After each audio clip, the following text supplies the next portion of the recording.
எல்லாம் எடுங்க ராஜா. சரியா எங்கேயும் போட்டேன் அமர்த்திட்ட கூட போயிட்டு போதே. வெளிநாட்டு நான் வெளிநாட்டு இருந்து வந்தேன். சரியா ராஜா, அப்படியே பிடியா. நான் அப்படியே கிராமத்துக்குள்ள வாங்க, என்ன வேணாலும் காட்ட விடுவேன். இப்போ இந்த கடையில உண்டான இந்த போண்டா வந்து ரொம்ப சுவையா இருக்குமா? அழகா, ஆமா, அமிர்தமா இருக்கு. ரொம்ப கனிவானது. நீங்க எவ்வளவு ஆண்டுகளா சாப்பிடுறீங்க? நான் ஒரு 5-6 வருஷமா சாப்பிடுறேன். இப்ப இதுல பயன்படுத்துறது வந்து சீனி கிடையாது, இல்ல, சக்கரை, நாட்டு சக்கரை. ஆமா.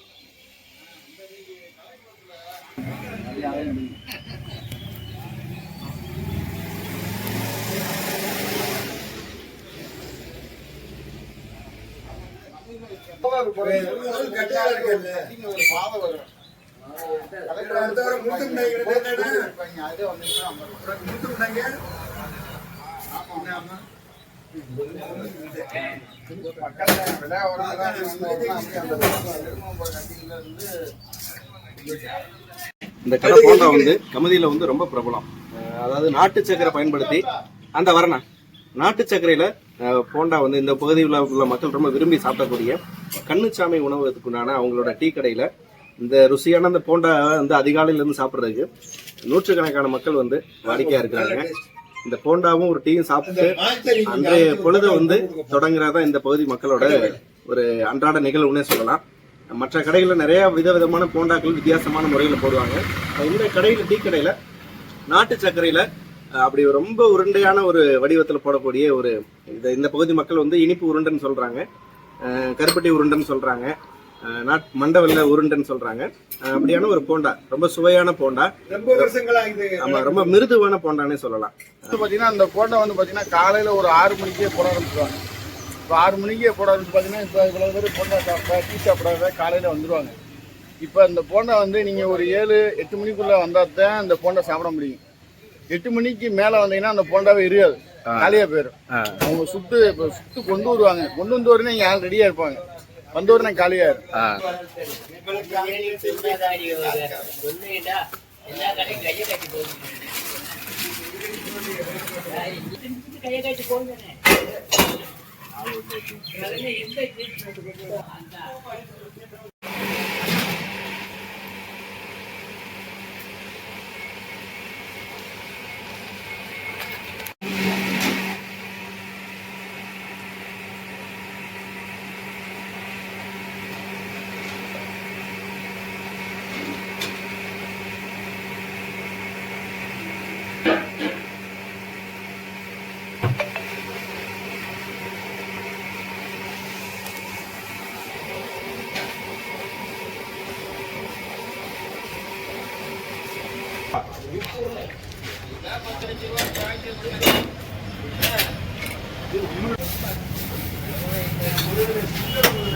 நானும் ஒரு சுண்டல் விடும்.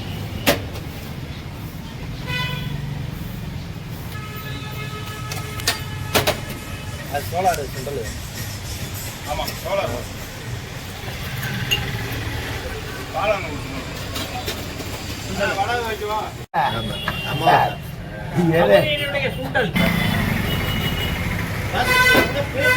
அது ஏலக்காய நல்லா பொடி பண்ணிடுவாரு.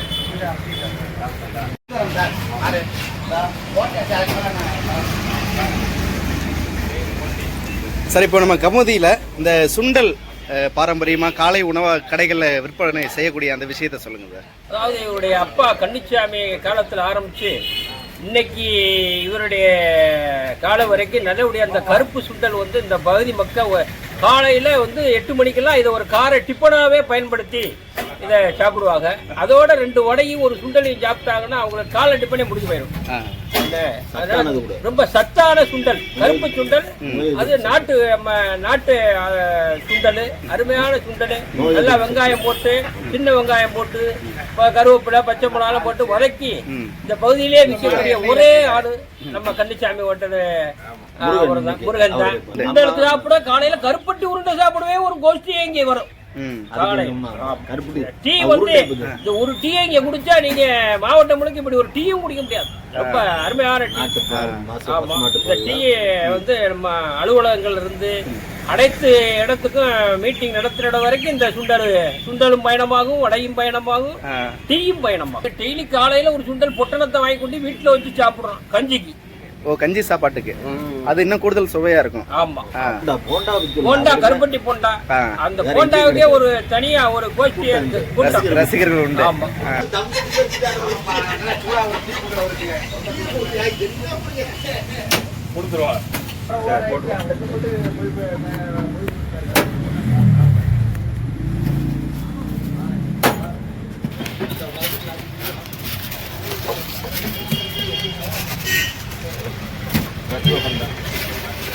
அண்ணே, அது வந்து நாட்டு வெல்லமா இல்ல கருப்பட்டியா? போண்டா நாட்டு. தொடக்கத்துல அப்பா காலத்துல இருந்து 5 ரூபாய். 5 ரூபா அந்த பொட்டலம் வந்து 5 ரூபாய்.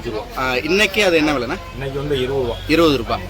இது நீங்க சுண்டல் போடக்கூடிய அந்த பழக்கம் வந்து ரொம்ப ஆண்டுகளை கடைபிடிக்கும். ரொம்ப அப்பா காலத்துல இருந்து இந்த கருப்பு சுண்டல் மட்டும்தான். கருப்பு சுண்டல், உப்புமா, கேசரி. உப்புமா கேசரி வந்து கொரோனா காலத்தோட நிப்பாட்டிட்டோம். அதனால உப்புமா ரொம்ப ஃபேமஸ். இந்த பயிர் வகைகள் இந்த கருப்பு சுண்டல் மட்டும்தானா இல்ல வேற எதுவும் பயிர் வகைகள் பண்ணுவீங்களா? கருப்பு சுண்டல் மட்டும்தான். கருப்பு சுண்டல் மட்டும்.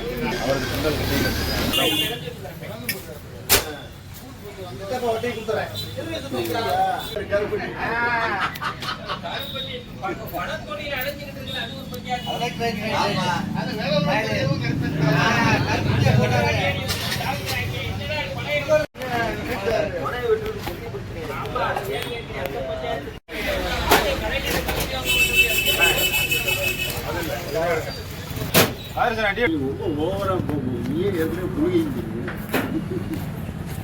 தேவையில்லாம போகல.